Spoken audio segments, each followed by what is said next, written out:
Hi, എല്ലാവർക്കും papers അക്കാഡമിയിലേക്ക് സ്വാഗതം. നമ്മൾ കണ്ടിട്ട് കുറേ നാളായി, കുറച്ച് നമ്മുടെ വീഡിയോസ് ഒന്നും ഇടാത്തത്. എല്ലാവരും ചോദിക്കുന്നുണ്ട് വീഡിയോ ഇടുന്നില്ലേന്ന്. അപ്പോൾ ഇനി കണ്ടിന്യൂസ് ആയിട്ട് നമ്മൾ വീഡിയോ ഇടുന്നതായിരിക്കും. ഏറ്റവും ഇമ്പോർട്ടൻ്റ് ആയിട്ട് നമുക്ക് ഉടനെ കമ്പനി ബോർഡ് എൽജിഎസ് അതുപോലെ പ്രിലിംസ് എക്സാംസ് ഒക്കെ വരുന്നുണ്ട്. അപ്പോൾ അതിന് ഏറ്റവും ഇമ്പോർട്ടൻ്റ് ആയിട്ടുള്ള നമ്മുടെ സിലബസിലുള്ള ഓരോരോ ടോപ്പിക്കായിട്ട് നമ്മൾ ഓരോ ദിവസവും ഓരോ ടോപ്പിക് വെച്ച് നമ്മൾ പഠിച്ചു പോകുന്നതായിരിക്കും. ഓക്കെ, അപ്പോൾ നിങ്ങൾക്ക് ക്ലാസ്സുകൾ ഇനി വേണമെന്നുണ്ടെങ്കിൽ നിങ്ങൾ കമൻറ്റ് ചെയ്യുക. അപ്പോൾ നിങ്ങളുടെ ഒരു ഇതനുസരിച്ചിട്ടായിരിക്കും ഞങ്ങൾ ക്ലാസ്സുകൾ മുന്നോട്ട് തരുന്നത്. എല്ലാ ദിവസവും നിങ്ങൾ എല്ലാവരും ഓക്കെയാണ്, നിങ്ങൾക്ക് ക്ലാസ് വേണമെന്നുണ്ടെങ്കിൽ നമ്മൾ എല്ലാ ദിവസവും ഓരോ ഇമ്പോർട്ടൻ്റ് ആയിട്ടുള്ള ടോപ്പിക് ആയിട്ട് നമ്മുടെ സിലബസ് കവർ ചെയ്യുന്നതായിരിക്കും. അപ്പോൾ നമ്മൾ ഇന്ന് പഠിക്കാൻ പോകുന്നത് കേരളത്തിലെ ദേശീയോദ്യാനങ്ങൾ. നമുക്ക് ഏറ്റവും ഇമ്പോർട്ടൻ്റ് ആയിട്ടുള്ള, പ്രത്യേകിച്ചും LGSലെ ഏറ്റവും ഇമ്പോർട്ടൻ്റ് ഒരു ടോപ്പിക്കാണ് എന്ന് പറയുന്നത് ദേശീയോദ്യാനങ്ങൾ. അപ്പോൾ കേരളത്തിലെ ദേശീയോദ്യാനങ്ങളാണ് നമ്മൾ ഇന്ന് പഠിക്കാൻ പോകുന്നത്. ഓക്കെ അല്ലേ? എടാ, അപ്പൊ നമുക്ക് തുടങ്ങാം. കേരളത്തിൽ മൊത്തം എത്ര ദേശീയോദ്യാനങ്ങളുണ്ടെന്ന് ചോദിച്ചാൽ എത്ര ഉണ്ട്? 5 ദേശീയോദ്യാനങ്ങളുണ്ട്. കേരളത്തിലെ 5 ദേശീയോദ്യാനങ്ങളാണ് ഉള്ളത്. അപ്പോൾ ഈ ദേശീയോദ്യാനങ്ങളുടെ പേര് മറന്നു പോവാതെ ഓർത്ത് വെച്ചേക്കുക. കാരണം വന്യജീവി സങ്കേതങ്ങളും ദേശീയോദ്യാനങ്ങളൊക്കെ ഇതിനകത്ത് തിരഞ്ഞെടുക്കാൻ പറയുന്ന സമയത്ത് അയ്യോ ഇത് വന്യജീവി സങ്കേതമാണോ അതോ ദേശീയോദ്യാനമാണോ എന്നൊക്കെ ഡൗട്ട് നമുക്ക് വരും. അതുകൊണ്ട് ദേശീയോദ്യാനങ്ങളുടെ പേര് കൃത്യമായിട്ട് പഠിച്ചു വെച്ചേക്കുക. നമുക്ക് കേരളത്തിൽ എത്ര ദേശീയോദ്യാനങ്ങളുണ്ട്? 5 എണ്ണമാണ് ഉള്ളത്. അപ്പോൾ അത് ഏതൊക്കെയാണ് നമുക്ക് ആദ്യം നോക്കാം. ഒന്ന് ഇരവികുളം. ഏതാണ്? ഒന്ന് ഇരവികുളം, സൈലന്റ് വാലി, മതികെട്ടാൻചോല, ആനമുടിച്ചോല, പാമ്പാടുംചോല. അപ്പോൾ കേരളത്തിൽ 5 ദേശീയോദ്യാനങ്ങളുണ്ട്. ഏതൊക്കെയാണ്? Eravikulam, Silent Valley, Mathikettanchola, Anamudichola, Pambadumchola. എടാ, ഇതൊന്ന് പഠിക്കാൻ വേണ്ടിയിട്ട് ഒരു സിമ്പിൾ ആയിട്ട് എല്ലാവർക്കും അറിയാവുന്നതായിരിക്കും. ഒരു കോഡ് പറഞ്ഞുതരാം. വേറൊന്നുമില്ല, സൈലന്റ് ആയ ആനയ്ക്ക് ഇരയായി പാമ്പിനെ മതി. എന്താണ്? സൈലന്റ് ആയ ആനയ്ക്ക് ഇരയായി പാമ്പിനെ മതി. സൈലന്റ് വാലി, സൈലന്റ് ആയ ആർക്കാണ്? ആനയ്ക്ക്, ആനമുടിച്ചോല. ഇരയായിട്ട് ഇരവികുളം, ആന മതി? പാമ്പിനെ മതി, പാമ്പാടുംചോല, മതികെട്ടാൻചോല. ഓക്കെ, പറഞ്ഞിടാത്തവര് ഈ ദേശീയോദ്യാനങ്ങൾ എങ്ങനെ കണക്ട് ചെയ്ത് വെച്ചേക്കുക. എന്താണ്? സൈലന്റ് ആയ ആനയ്ക്ക് ഇരയായി പാമ്പിനെ മതി. ഓക്കെ അല്ലേ? അപ്പോൾ ഈ 5 ദേശീയോദ്യാനങ്ങളാണ് നമ്മുടെ കേരളത്തിലുള്ളത്. നമ്മുടെ PSCക്ക് എപ്പോഴും ചോദിക്കുന്നത് ഇതിൽ 5 എണ്ണത്തിന്റെ എന്തെങ്കിലുമൊക്കെ പ്രത്യേകതകളോ എന്തെങ്കിലുമൊക്കെ ആയിരിക്കും. ഓക്കെ അല്ലേ? അപ്പൊ നോക്കൂ, ഈ 5 ദേശീയോദ്യാനങ്ങളിൽ ഒരെണ്ണം മാത്രമേ മറ്റൊരു ജില്ലയിൽ സ്ഥിതി ചെയ്യുന്നുള്ളൂ. അതായത് 4 ദേശീയോദ്യാനങ്ങളും ഇടുക്കി ജില്ലയിലാണ്. അതിൽ സൈലന്റ് വാലി മാത്രമാണ് ഏത് ജില്ലയിൽ? പാലക്കാട് ജില്ലയിൽ സ്ഥിതി ചെയ്യുന്നത്. അപ്പോൾ ജില്ല ചോദിച്ചു കഴിഞ്ഞാൽ സൈലന്റ് വാലി മാത്രം ഏത് ജില്ലയിലാണ്? പാലക്കാട് ജില്ലയിലാണ്. ബാക്കിയുള്ള ഇരവികുളം, മതികെട്ടാൻചോല, ആനമുടിച്ചോല, പാമ്പാടുംചോല ഇതെല്ലാം സ്ഥിതി ചെയ്യുന്നത് ഇടുക്കി ജില്ലയിലാണ്. അപ്പൊ നമുക്കത് ജില്ല പഠിക്കാൻ എളുപ്പമാണ്. അപ്പോൾ കേരളത്തിൽ മൊത്തം 5 ദേശീയോദ്യാനങ്ങളുണ്ട്. അതിന്റെ കോഡ് നമ്മൾ പറഞ്ഞു. സൈലന്റ് ആയ ആനയ്ക്ക് ഇരയായി പാമ്പിനെ മതി. ഈ 5 ദേശീയോദ്യാനങ്ങളിൽ സൈലന്റ് വാലി മാത്രമാണ് ഏത് ജില്ലയിൽ? പാലക്കാട് ജില്ലയിൽ. ബാക്കി 4 ദേശീയോദ്യാനങ്ങളും ഇടുക്കി ജില്ലയിലാണ് സ്ഥിതി ചെയ്യുന്നത്. ഓക്കെ അല്ലേ? ഇനി ഇതിന്റെ വർഷങ്ങളെ ഇമ്പോർട്ടൻ്റ് ആണ്, പഠിച്ചു വെച്ചേക്കാം. അത് പഠിക്കാൻ എളുപ്പമാണ്. ഏറ്റവും ആദ്യത്തെ ദേശീയോദ്യാനമാണ് എന്ന് പറയുന്നത് ഇരവികുളം. ഇരവികുളം ഏത് വർഷമാണെന്ന് ചോദിച്ചാൽ 1978. ഇരവികുളം 1978. അടുത്ത സൈലന്റ് വാലി 1984. Silent Valley 1984. എടാ, ബാക്കി 3 ചോലകൾ, ആനമുടിച്ചോല, പാമ്പാടുംചോല, മതികെട്ടാൻചോല, ഈ 3 ചോലകളും എന്നാണെന്ന് ചോദിച്ചാൽ 2003. ഓക്കെ അല്ലേ? അപ്പൊ ആകെ 3 വർഷങ്ങളെ ഇവിടെ പഠിക്കാനുള്ളൂ. ഏതൊക്കെയാണ്? ഒന്ന് ഇരവികുളം. ഇരവികുളത്തിന്റെ വർഷം നമ്മൾ പറഞ്ഞു 1978. രണ്ടാമത്തത് സൈലന്റ് വാലി, അത് നമുക്കറിയാം 1984. ബാക്കി 3 ചോലകൾ, ആനമുടിച്ചോല, പാമ്പാടുംചോല, മതികെട്ടാൻചോല, ഈ 3 ചോലകളുടെയും വർഷം ഏതാണ്? 2003. ഓക്കെ അല്ലേ? അപ്പൊ നമ്മൾ പറഞ്ഞത് കേരളത്തിൽ മൊത്തം 5 ദേശീയോദ്യാനങ്ങളാണുള്ളത്. ഈ 5 ദേശീയോദ്യാനങ്ങളിൽ സൈലന്റ് വാലി മാത്രമാണ് പാലക്കാട് ജില്ലയിൽ സ്ഥിതി ചെയ്യുന്നത്. ബാക്കിയുള്ള ഇരവികുളമായാലും മതികെട്ടാൻചോല, ആനമുടിച്ചോല, പാമ്പാടുംചോല ഈ 4 ദേശീയോദ്യാനങ്ങളും ഇടുക്കി ജില്ലയിലാണ് സ്ഥിതി ചെയ്യുന്നത്. അതുപോലെ തന്നെ ഇത് വന്ന വർഷങ്ങൾ നോക്കുകയാണെങ്കിൽ ആദ്യം നമ്മൾ പറഞ്ഞു ഇരവികുളം 1978, സൈലന്റ് വാലി 1984. ബാക്കിയുള്ള 3 ചോലകൾ, ആനമുടിച്ചോല, പാമ്പാടുംചോല, മതികെട്ടാൻചോല, ഇത് 3 എന്നാണെന്ന് ചോദിച്ചാൽ 2003. ഓക്കെ അല്ലേ? അപ്പോൾ എപ്പോഴും നമുക്ക് പരീക്ഷയ്ക്ക് ചോദിക്കുന്നതാണ് ഇതിനെക്കുറിച്ചുള്ള ബേസിക് ആയിട്ടുള്ള കാര്യങ്ങൾ. അതായത് നമ്മുടെ LGS ക്വസ്റ്റ്യനിലും എല്ലാ ക്വസ്റ്റ്യനിലും ഒരു ക്വസ്റ്റ്യൻ എന്തായിരിക്കും? നമ്മുടെ ദേശീയോദ്യാനവുമായിട്ട് ബന്ധപ്പെട്ട ക്വസ്റ്റ്യൻ ആയിരിക്കും. അപ്പോൾ നമുക്ക് ഓരോന്നായിട്ട് പഠിച്ചാലോ? നമ്മൾ ആദ്യം പഠിക്കാൻ പോകുന്നത് ഇരവികുളം. ആദ്യം നമ്മൾ പഠിക്കാൻ പോകുന്നത് ഇരവികുളത്തിനെ കുറിച്ചാണ്. എടാ, ഇരവികുളത്തിനെ കുറിച്ച് പറയുകയാണെങ്കിൽ എന്നാണ് നമുക്കറിയാം. എന്നാണ്? 1978 ഇരവികുളം ദേശീയോദ്യാനമായി പ്രഖ്യാപിക്കുന്നത്. ഇനി ഇതിന് കുറച്ച് പ്രത്യേകതകളുണ്ട്. കേരളത്തിലെ ആദ്യത്തെ ദേശീയോദ്യാനമാണ്. അപ്പൊ കേരളത്തിലെ ആദ്യത്തെ ദേശീയോദ്യാനം ഏതാണ്? ഇരവികുളം. അതുപോലെ തന്നെ കേരളത്തിലെ ഏറ്റവും വലിയ ദേശീയോദ്യാനം, അപ്പൊ ഇരവികുളത്തിനെ കുറിച്ചാണ് പഠിക്കുന്നത്. കേരളത്തിലെ ഏറ്റവും ആദ്യത്തെ ദേശീയോദ്യാനം, കേരളത്തിലെ ഏറ്റവും വലിയ ദേശീയോദ്യാനം. ഇനി കേരളത്തിൽ ഏറ്റവും ഉയരത്തിൽ സ്ഥിതി ചെയ്യുന്ന ദേശീയോദ്യാനം. അപ്പൊ എന്തൊക്കെ പറഞ്ഞു? കേരളത്തിലെ ആദ്യത്തെ ദേശീയോദ്യാനമാണ് ഇരവികുളം, കേരളത്തിലെ ഏറ്റവും വലിയ ദേശീയോദ്യാനമാണ്, കേരളത്തിലെ ഏറ്റവും ഉയരത്തിൽ സ്ഥിതി ചെയ്യുന്ന ദേശീയോദ്യാനമാണ് ഏത്? ഇരവികുളം. ഏത് ജില്ലയിലാണ്? നമ്മൾ നേരത്തെ പഠിച്ചു. ഏത് ജില്ലയിലാണ്? ഇടുക്കി ജില്ലയിലാണ്. അതുപോലെ താലൂക്കും കൂടി ഓർത്ത് വെച്ചേക്കുക. ഏത് താലൂക്കിലാണ്? ദേവികുളം താലൂക്ക്. അപ്പൊ ഇടുക്കി ജില്ലയിലെ ദേവികുളം താലൂക്കിലാണ് ഇരവികുളം സ്ഥിതി ചെയ്യുന്നത്.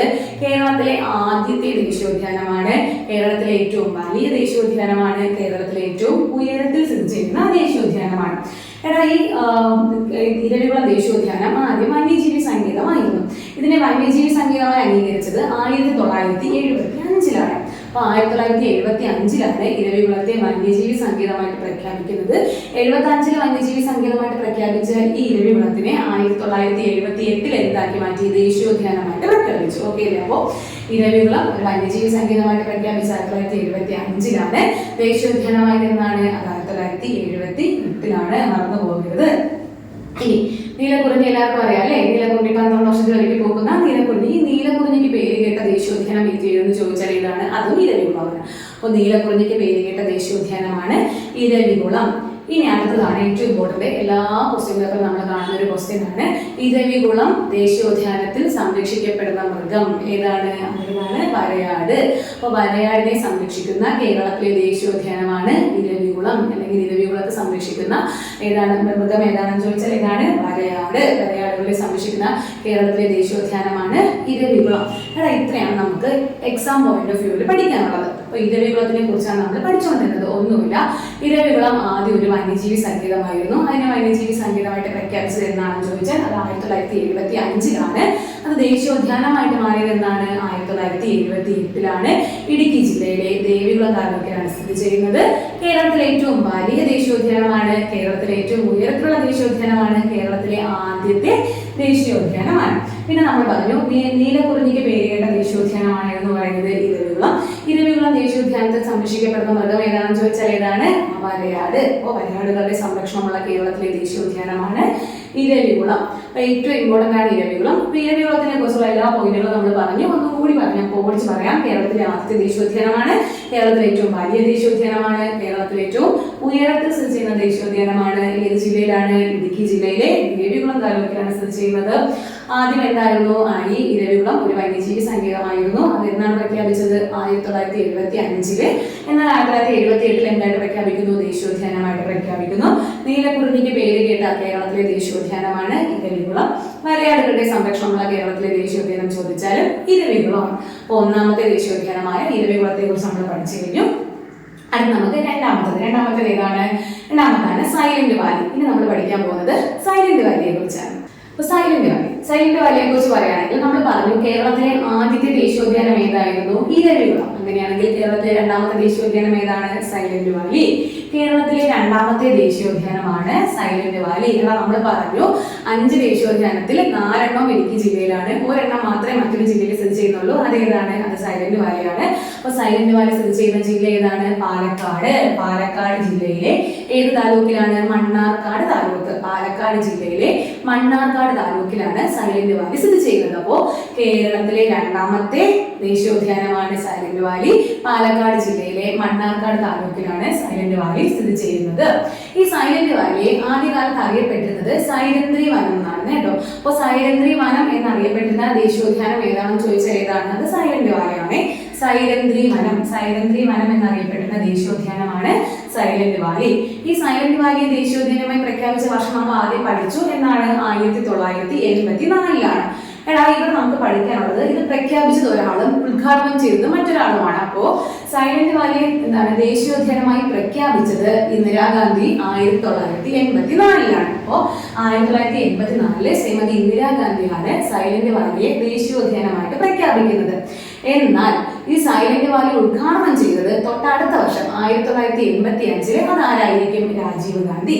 അപ്പോൾ സൈലന്റ് വാലിയെ എന്തായിട്ട് നമ്മുടെ ദേശീയോദ്യാനമായിട്ട് പ്രഖ്യാപിക്കുന്നത് 1984 ഇന്ദിരാഗാന്ധിയും, എന്നാൽ സൈലന്റ് വാലി ദേശീയോദ്യാനത്തെ ഉദ്ഘാടനം ചെയ്യുന്നത് 1985 രാജീവ് ഗാന്ധിയുമാണ്. അത് മറന്നു പോകരുത് കേട്ടോ.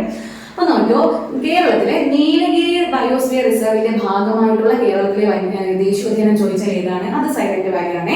അപ്പൊ നീലഗിരി ബയോസ്ഫിയർ റിസർവിന്റെ ഭാഗമായിട്ടുള്ള കേരളത്തിലെ ദേശീയോദ്യാനമാണ് എന്ന് പറയുന്നത് സൈലന്റ് വാലി. മറന്നു പോകരുത്.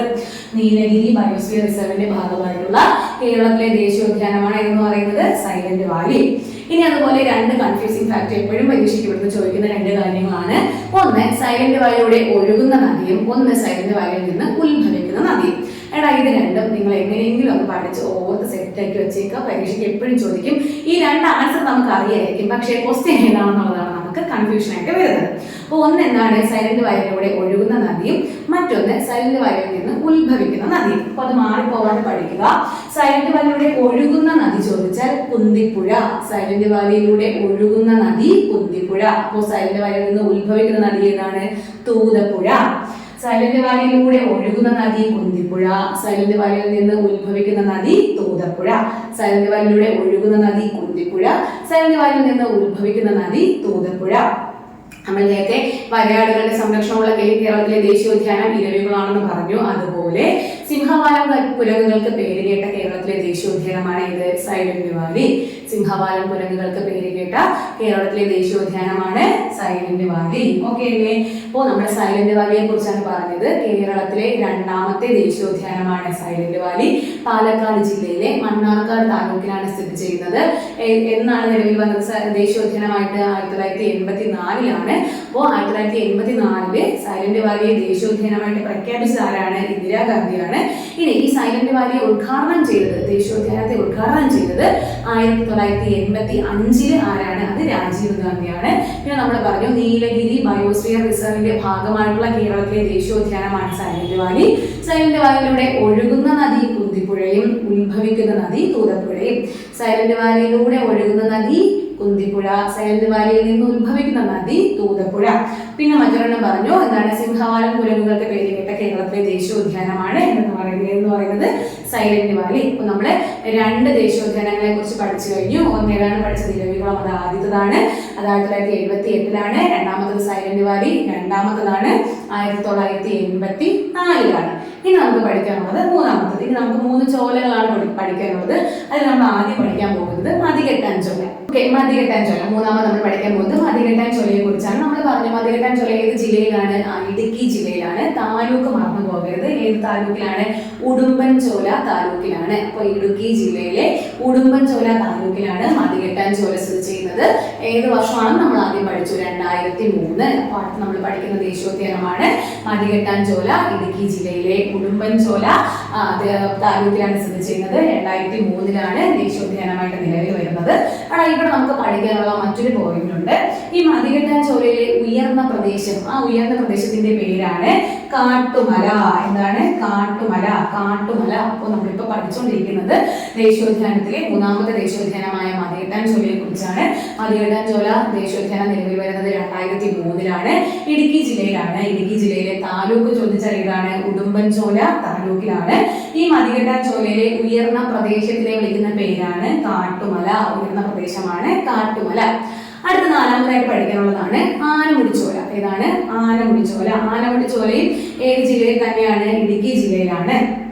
ഈ ആനമുടിച്ചോല എന്ന് പറഞ്ഞാൽ 3 ചോല റിസർവ് വനങ്ങൾ ചേർന്നതാണ് ആനമുടിച്ചോല. അത് പഠിച്ചു വെച്ചേക്കുക. ഈ എന്താണ് ആനമുടിച്ചോലയിലെ റിസർവ് വനത്തിൽ പെടാത്തത് ഏതാണെന്ന് പറഞ്ഞ് നമുക്ക് പരീക്ഷയ്ക്ക് ചോദിക്കാം. നല്ലൊരു ക്വസ്റ്റ്യൻ ആണ്. അപ്പോൾ എന്താണ് ആനമുടിച്ചോല എന്ന് പറയുന്നത്? 3 ചോല റിസർവ് വനങ്ങൾ ചേർന്നിട്ടുള്ളതാണ്. ആ 3 ഏതൊക്കെയാണ്? ഒന്ന് ഇടവര ചോല റിസർവ്. ഒന്നേതാണ്? ഇടവര ചോല റിസർവ്. ഇടവര ചോല റിസർവ്. രണ്ടാണ് പുല്ലാത്തി ചോല റിസർവ്. ഏതാണ്? പുല്ലാർടി ചോല റിസർവ്. മൂന്നാമത്തതാണ് മന്നവൻ ചോല റിസർവ്. അപ്പോ ആനമുടി ചോല എന്ന് പറയുന്നത് 3 ചോല റിസർവ് വനങ്ങൾ ചേർന്നതാണ്. ഒന്ന് ഇടവല ചോല റിസർവ്, രണ്ടാമത്തതാണ് പുല്ലാർടി ചോല റിസർവ്, മൂന്നാമത്തതാണ് മന്നവൻ ചോല റിസർവ്. ഏതൊക്കെയാണ്? ഇടവല, പുല്ലാർടി, മന്നവൻ. ഇടവല, പുല്ലാർടി, മന്നവൻ. ഈ 3 ചോല റിസർവ് വനങ്ങൾ ചേർന്നതാണ് ആനമുടി ചോല റിസർവ് എന്ന് പറയുന്നത്. ഓക്കെ അല്ലേ? അപ്പൊ അതിനകത്ത് ചോദിക്കാൻ നല്ലൊരു ക്വസ്റ്റ്യൻ ആണ്, പഠിച്ചു വെച്ചേക്കുക. ഏതൊക്കെയാണ്? ഇടവല ചോല, പുല്ലാർടി ചോല, മന്നവൻ ചോല. ഈ 3 ചോല റിസർവ് വനങ്ങൾ ചേർന്നതാണ് ആനമുടി ചോല. നമുക്കറിയാം ഏത് ജില്ലയിലാണ്? ഇടുക്കി ജില്ലയിലാണ്. ദേവികുളം താലൂക്ക്. നമ്മൾ ആദ്യം പഠിച്ചില്ലേ നമ്മുടെ ഇരവികുളം ഏത് താലൂക്കിലായിരുന്നു? ദേവികുളം. അതേ ദേവികുളം താലൂക്കിൽ തന്നെയാണ് ഈ ആനമുടി ചോല സ്ഥിതി ചെയ്യുന്നത്. ഓക്കെ, അപ്പോ ഇടുക്കി ജില്ലയിലെ ദേവികുളം താലൂക്കിലാണ് ആനമുടി ചോല സ്ഥിതി ചെയ്യുന്നത്. അതുപോലെ ഈ ആനമുടി ചോല ദേശീയോദ്യാനത്തിൽ കാണപ്പെടുന്ന ഒരു വെള്ളച്ചാട്ടമുണ്ട്, തൂവാനം. അപ്പൊ തൂവാനം വെള്ളച്ചാട്ടം ഏത് ദേശീയോദ്യാനത്തിലാണ് ചോദിച്ചത്? എവിടെയാണ്? ആനമുടി ചോലയിലാണ്. അപ്പൊ തൂവാനം വെള്ളച്ചാട്ടമുള്ള ജില്ല ചോദിച്ചുള്ളത് ഏതായിരിക്കും? ഇടുക്കി ജില്ലയിലാണ്. അപ്പൊ മറന്നുപോയത്, നമ്മൾ ആനമുടി ചോലയെ കുറിച്ചാണ് പറഞ്ഞത്. ഏത് വർഷമാണ് നമുക്കറിയാം? 2003 ചോല 3 ചോല റിസർവ് വനങ്ങൾ ചേർന്നതാണ് ആനമുടി ചോല. ഇടവല ചോല റിസർവ്, അതുപോലെ പുല്ലാർടി ചോല റിസർവ്, മന്നവൻ ചോല റിസർവ്. ഈ 3 ചോല റിസർവ് വനങ്ങൾ ചേർന്നതാണ് ആനമുടി ചോല. അതുപോലെ നമ്മൾ പറഞ്ഞു ഇടുക്കി ജില്ലയിലാണ്, ദേവികുളം താലൂക്കിലാണ്. പിന്നെ ഇവിടുത്തെ ഒരു പ്രധാനപ്പെട്ട വെള്ളച്ചാട്ടമാണ് ഏത്? തൂവാനം വെള്ളച്ചാട്ടം. ഏത് ദേശീയോദ്യാനത്തിലാണ് ചോദിച്ചാൽ എവിടെയാണ്? അത് ആനമുടി ചോല ദേശീയോദ്യാനത്തിലാണ്. ഇനി നമുക്ക് പഠിക്കാനുള്ള അടുത്ത ദേശീയോദ്യാനമാണ് ഏത്? പാമ്പാടും ചോല. ഇതാണ് കേരളത്തിലെ ഏറ്റവും ചെറിയ ദേശീയോദ്യാനം. ചോദിച്ചാൽ അത് ഏതാണ്? അത് പാമ്പാടും ചോലയാണ്. കേരളത്തിലെ ഏറ്റവും ചെറിയ ദേശീയോദ്യാനമാണ് പാമ്പാടും ചോല. കേരളത്തിലെ ഏറ്റവും വലിയ ദേശീയോദ്യാനമാണ് നമ്മൾ ആദ്യം പഠിച്ച ഇരവികുളം. കേരളത്തിലെ ഏറ്റവും ചെറിയ ദേശീയോദ്യാനമാണ് നമ്മൾ ഏറ്റവും അവസാനം പഠിക്കുന്ന പാമ്പാടും ചോല. ഈ പാമ്പാടും ചോലയും ഇടുക്കി ജില്ലയിലെ ദേവികുളം താലൂക്കിൽ തന്നെയാണ്. ഓക്കെ അല്ലേ? അപ്പോ ഇടുക്കി ജില്ലയിലെ ദേവികുളം താലൂക്കിലാണ് സ്ഥിതി ചെയ്യുന്നത്. വർഷം നമുക്കറിയാം, 3 ചോലകളുടെയും വർഷം എന്നാണ്? 2003. അപ്പോൾ പാമ്പാടും ചോലയാണ് കേരളത്തിലെ ഏറ്റവും ചെറിയ ദേശീയോദ്യാനം. ഇടുക്കി ജില്ലയിലെ ദേവികുളം താലൂക്കിൽ സ്ഥിതി ചെയ്യുന്നു. 2003 നിലവിൽ വരുന്നത്. ഏറ്റവും ചെറുതെന്ന് പറഞ്ഞതുകൊണ്ട് തന്നെ അതിന്റെ സ്ക്വയർ കിലോമീറ്റർ നമ്മളൊന്ന് പഠിച്ചു വെച്ചേക്കുക. എന്താണ്? ഇങ്ങനെ ചോദിക്കാം, ആനമുടി ചോല ദേശീയോദ്യാനത്തിന്റെ വിസ്തീർണം എത്രയാണ്? 1.32 സ്ക്വയർ കിലോമീറ്റർ. അപ്പൊ എന്താണ്? പാമ്പാടും ചോല ദേശീയോദ്യാനത്തിന്റെ വിസ്തീർണം 1.32 സ്ക്വയർ കിലോമീറ്റർ. 1.32 square kilometre. നമ്മളിപ്പോൾ ലാസ്റ്റ് പഠിച്ചത് പാമ്പാടും ചോലയെ കുറിച്ചാണ്. കേരളത്തിലെ ഏറ്റവും ചെറിയ ദേശീയോദ്യാനമാണ്. ഇടുക്കി ജില്ലയിലെ ദേവികുളം താലൂക്കിൽ സ്ഥിതി ചെയ്യുന്നു. 2003 നിലവിൽ വന്നത്. ഇതിന്റെ വിസ്തീർണം എത്രയാണ്? 1.32 സ്ക്വയർ കിലോമീറ്റർ. അപ്പോൾ നമ്മള് കേരളത്തിലെ ദേശീയോദ്യാനങ്ങൾ നമ്മുടെ LGSന് നമുക്ക് ഇതിൽ കൂടുതൽ നമുക്ക് പഠിക്കേണ്ട ഇത് തന്നെയാണ്. നമുക്ക് ഇമ്പോർട്ടൻ്റ് ആയിട്ടുള്ള എല്ലാ പോയിന്റും നമ്മൾ ഇതിനകത്ത് പഠിച്ചു കഴിഞ്ഞിട്ടുണ്ട്. അപ്പോൾ നിങ്ങൾ മുന്നുള്ള ക്വസ്റ്റ്യൻസ് ചെയ്ത് നോക്കുമ്പോൾ മനസ്സിലാവും എല്ലാ ക്വസ്റ്റ്യൻസിന്റെ ആൻസർ ഇതിനകത്ത് ഉൾപ്പെട്ടിട്ടുണ്ട്. അപ്പോൾ എന്തെങ്കിലും ഒരിക്കൽ കൂടിയൊക്കെ വായിച്ച് സെറ്റാക്കി പഠിച്ചു വെച്ചേക്കാം. തിരിഞ്ഞു പോകരുത്, അത്ര മാത്രമേ ഉള്ളൂ. മൊത്തം 5 ദേശീയോദ്യാനങ്ങളുണ്ട്. നമ്മളൊരു കോഡ് പഠിച്ചു. എന്താണ്? സൈലന്റ് ആയ ആനയ്ക്ക് ഇരയായിട്ട് പാമ്പിനെ മതി. ഏതൊക്കെയാണ് 5 ദേശീയോദ്യാനം ചോദിച്ചാൽ ഇരവികുളം, സൈലന്റ് വാലി, മതികെട്ടാൻ ചോല, ആനമുടി ചോല, പാമ്പാടും ചോല. ഇരവികുളം ഇടുക്കി ജില്ലയിലാണ് 1978. സൈലന്റ് വാലി പാലക്കാട് ജില്ലയിലാണ് 1984. ബാക്കി മതികെട്ടാൻ ചോല, ആനമുടി ചോല, പാമ്പാടും ചോല 2003 ഇടുക്കി ജില്ലയിലാണ്. ഇതിൽ ഏറ്റവും വലുത് ഏതാണെന്ന് ചോദിച്ചാൽ ഏതാണ്? അത് ഇരവികുളമാണ്. ഏറ്റവും ചെറുത് പാമ്പാടും ചോലയാണ്. പിന്നെ പറഞ്ഞു ഇരവികുളത്തിലുള്ള സംരക്ഷണ മൃഗം ഏതാണ്? വരയാടാണ്. സിംഹവാലൻ എങ്ങനെ കാണപ്പെടുന്നത് എവിടെയാണെന്ന് പറഞ്ഞു? സൈലന്റ് വാലിയിലാണ്. തൂവാനം വെള്ളച്ചാട്ടം എവിടെയാണെന്ന് പറഞ്ഞു? അത് നമ്മുടെ ആനമുടി ചോലയിലാണ്. പിന്നെ കാട്ടുമല എവിടുത്തെ? നമ്മുടെ മതികെട്ടാൻ ചോലയിലെ ഉയർന്ന പ്രദേശമാണ് കാട്ടുമല. ഏറ്റവും ചെറുത് പാമ്പാടും ചോലയാണ്. അതിന്റെ വിസ്തീർണം 1.32 സ്ക്വയർ കിലോമീറ്റർ. ഓക്കെ അല്ലേടാ? അപ്പൊ നമ്മളിതുപോലെ നമ്മുടെ സിലബസിലുള്ള എല്ലാ ടോപ്പിക്കും നമ്മൾ ഓരോ ദിവസം ക്ലാസ് ആയിരുന്നതായിരിക്കും. അപ്പോൾ നിങ്ങൾക്ക് ക്ലാസ് വേണമെന്നുണ്ടെങ്കിൽ നിങ്ങൾ കൃത്യമായിട്ട് കമന്റ് ചെയ്യുക. ക്ലാസ്സിനെ കുറിച്ചിട്ടുള്ള അഭിപ്രായങ്ങളൊക്കെ നിങ്ങൾ അതുപോലെ നമുക്ക് കമന്റ് ചെയ്യുക. അപ്പോൾ നമുക്ക് അറിയാൻ പറ്റുള്ളൂ.